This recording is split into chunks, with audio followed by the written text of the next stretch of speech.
Assalamualaikum warahmatullahi wabarakatuh.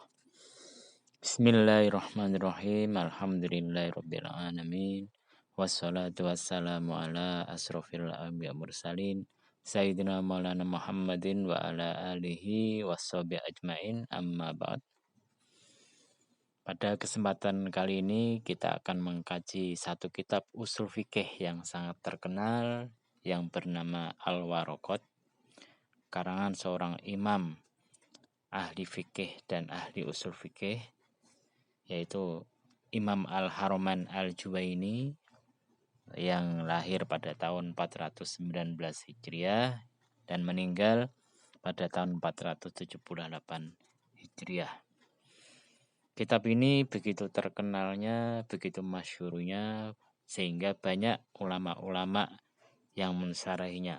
Tercatat oleh saya ada 34 ulama lebih yang telah mensyarahi kitab ini.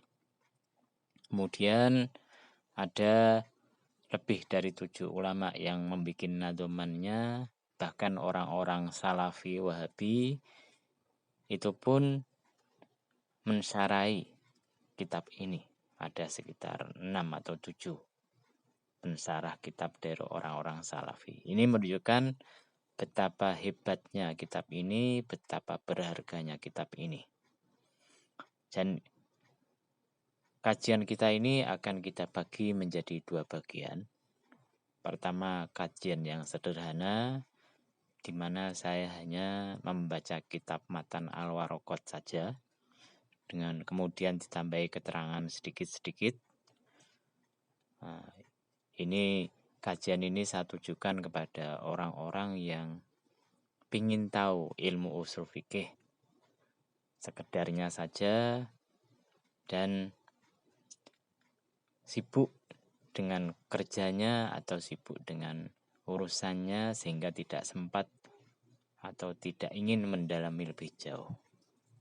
Nanti saya bikinkan video yang kedua, di mana dalam kajian yang kedua ini saya akan membahasnya lebih mendetail, tapi tidak akan terlalu panjang lebar, yang kira-kira penting saja. Jadi kita mulai dengan kajian yang sederhana dulu. Sebelum kita mulai, kita kirimkan Al-Fatihah kepada pengarangnya. Mudah-mudahan kita mendapatkan berkah dari kajian kita ini. Ila hadiniya as-solihah Al-Fatihah. Bismillahirrahmanirrahim. Alhamdulillahirabbil alamin arrahmanirrahim maliki yaumiddin. Iyyaka na'budu wa iyyaka nasta'in ihdinas siratal mustaqim siratal ladzina an'amta 'alaihim ghairil maghdubi 'alaihim waladdallin. Bismillahirrahmanirrahim. Kelawan nyebut asmani Allah, Ar-Rahmani kang mau welas, Ar-Rahimi tur kang mau asih.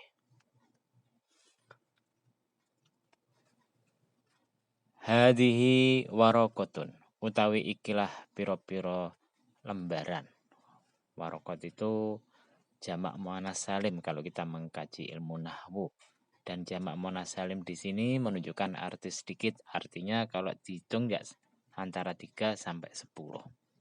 Karena kalau kitab waraqat ini kita tulis kecil-kecil ya tidak sampai 10 halaman. Tastamilu iku mengku apa hadi waraqat ala fusulin ing atase pira-pira fasal.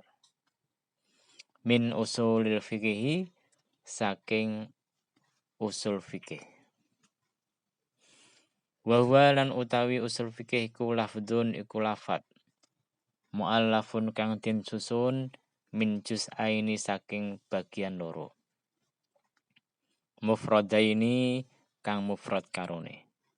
Ahaduhuma utawi salah sijine mufradaini iku atau juz'aini iku al-usulu, iku lafat al-usulu. Wal akharu lan utawi bagian liya iku al-fiqhu iku fikih. Jadi kitab Waraqat ini kitab kecil yang mengandung ilmu usul fikih. Usul fikih ini nanti terdiri dari 2 kata, usul dan al-fiqhu.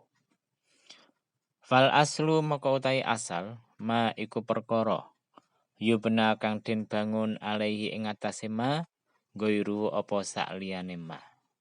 Wal far'u lan utawi cabang ma iku perkara yubna kang den bangun apa ma ala ghairihi ing atase sakliyane ma. Jadi lafat usul ini jamak dari kata aslun. Aslun itu adalah sesuatu yang menjadi pondasi atau menjadi dasar bagi perkara yang lain. Seperti misalkan kalau Anda lihat pohon, itu bisa berdiri tegak karena ada akarnya. Nah, akar itu namanya asal. Sedangkan batangnya, daunnya itu namanya far'un atau cabang. Kemudian kalau Anda lihat rumah, rumah itu mesti ada pondasinya. Tembok-temboknya itu bawahnya itu mesti ada pondasinya. Nah, pondasi itu namanya asal dan tembok itu namanya adalah far'un. Jadi seperti yang didefinisikan di kitab ini, al-aslu ma yubna alaihi ghairihi, asal itu adalah sesuatu yang menjadi dasar atau atas bangunan perkara yang lain, sedangkan cabang itu adalah sesuatu yang didirikan atas perkara lain. Kemudian kalimat yang kedua namanya al-fiqhu. Al-fiqhu wal fiqhu lan utai fikih ma'rifatul ahkamis syar'iyati iku ngerteni pira-pira hukum syariat allati torikuha kang utai dalane ahkamus syar'iyah al istihadu iku istihad. Kemudian apa itu fikih?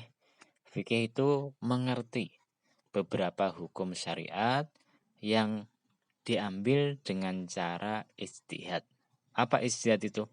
Istihad itu artinya mengerahkan segala kemampuan untuk bisa mengambil kesimpulan hukum dari dalil-dalil syariat seperti Al-Quran, hadis, dan yang lainnya.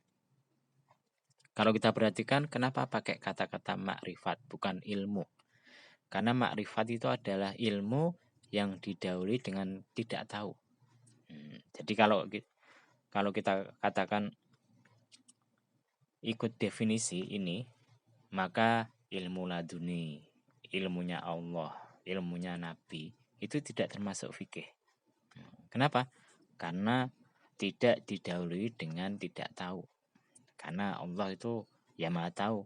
Sedangkan kanjeng Nabi itu langsung diajari sama Allah SWT. Demikian pula ilmu laduni, ilmu yang dimiliki oleh kekasih-kekasih Allah, tidak termasuk dalam fikih. Kemudian ada kata-kata al-ahkamis syar'iyah. Jadi ilmu ini membahas tentang hukum-hukum syariat. Berarti bukan hukum selain syariat. Contohnya misalkan hukum alam, ya tidak masuk dalam fikih. Atau misalkan ilmu musik, ya tidak masuk dalam fikih juga. Kemudian allati tariqul istihad, yaitu yang caranya itu diperoleh dengan cara istihad. Istihad itu apa? Istihad itu artinya tadi sudah tak terangkan, mengerahkan segenap kemampuan untuk bisa mendapatkan hukum dari Al-Quran dan hadis. Jadi kalau hukum itu sudah diketahui secara umum, contohnya sholat 5 waktu itu wajib, puasa Ramadan itu wajib, berzina itu haram, membunuh orang itu haram, maka ikut kategori ini tidak bisa dinamakan sebagai fikih. Kemudian karena kita membicarakan tentang hukum-hukum syariat, maka kemudian pengarang menerangkan tentang masalah hukum-hukum syariat. Al-ahkamu utai piro-piro hukum iku sab'atun iku pitu. Al-wajibu wajib, wal mandubu lan sunnah, wal mubahu lan mubah, wal mahduru lan haram, wal makruhu lan makruh, was sahihu lan sahih, wal batilu lan batal. Kemudian pengarang menerangkan tentang masalah hukum itu ada 7 macam. Kenapa kalau kita membicarakan masalah hukum terlebih dahulu ya? Tadi kan definisinya fikih itu adalah ma'rifatul ahkam, mengetahui hukum-hukum. Karena itu pengarang kemudian menjelaskan tentang masalah hukum-hukumnya terlebih dahulu. Jadi ikut kitab ini hukum itu nanti ada 7 macam, wajib, mandub, mubah, mahdur atau haram, makruh, kemudian soheh dan batal. Fal wajibu maka utawi wajib iku ma perkara yusabu kang den ganjar sop apa ala fi'lihi apa ing atase nglakoni ma wa yu'aqabulan den siksa ala tarkihi apa ing atase ninggal ma.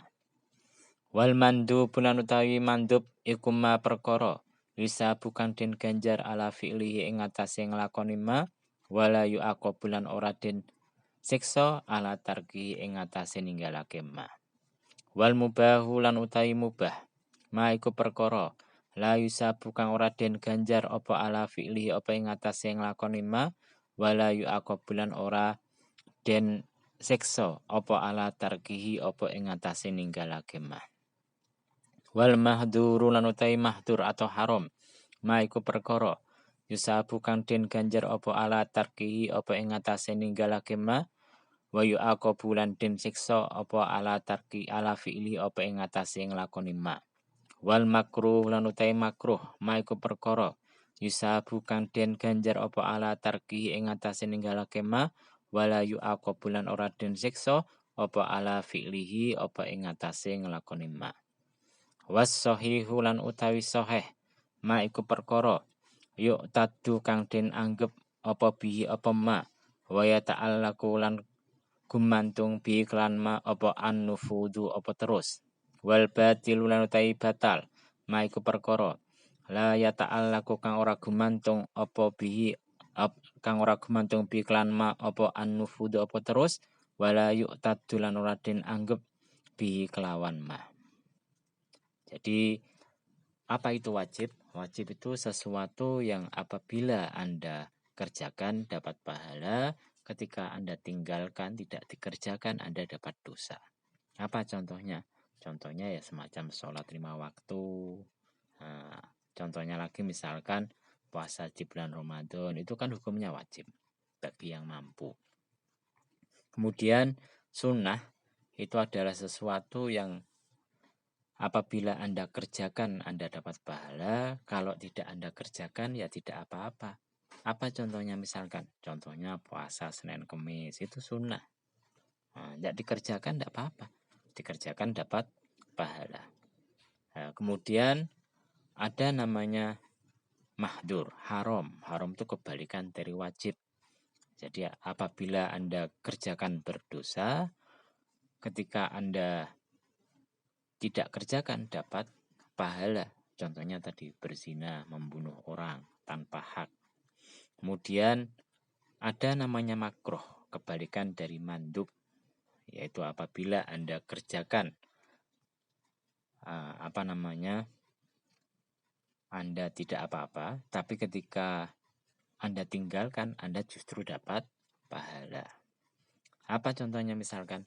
Contohnya misalkan ketika Anda berak, maka ketika membersihkan tubuh Anda, bagian depan dan belakang Anda itu kan sebaiknya pakai tangan yang kiri, bukan tangan kanan. Kok Anda kerjakan pakai tangan kanan? Ya tidak apa-apa, tapi makruh hukumnya. Demikian pula Anda wudhu. Anda wudhu itu saat lebih dari 3 kali, ya makruh hukumnya. Kemudian ada namanya mubah. Mubah itu apabila Anda kerjakan ya tidak apa-apa, tidak dikerjakan ya tidak apa-apa, tidak dapat dosa, tidak dapat pahala. Apa contohnya? Makan, minum, nah itu kan hukumnya mubah. Kemudian ada namanya soheh dan batal. Soheh itu apa? Soheh itu apa? Jadi kalau Anda sudah mengerjakan sesuatu, kan kemudian akan oleh agama itu akan diperhitungkan. Sudah memenuhi syarat dan rukunnya. Nah, kalau sudah memenuhi syarat dan rukunnya berarti dinamakan soheh. Nah, artinya dianggap oleh agama. Kemudian kalau dalam masalah muamalat berarti bisa diteruskan. Misalkan Anda jual beli sah, berarti boleh memanfaatkan barang yang dibeli tadi. Kemudian ada namanya batal. batal itu artinya sesuatu yang tidak memenuhi syarat atau rukunnya. Kalau misalkan dalam masalah sholat, ketika sholat Anda batal ya wajib mengulangi i'adah lah. Demikian pula ketika Anda berjual beli kok tidak sah, ya itu menjadi bukan milik Anda karena tidak sah.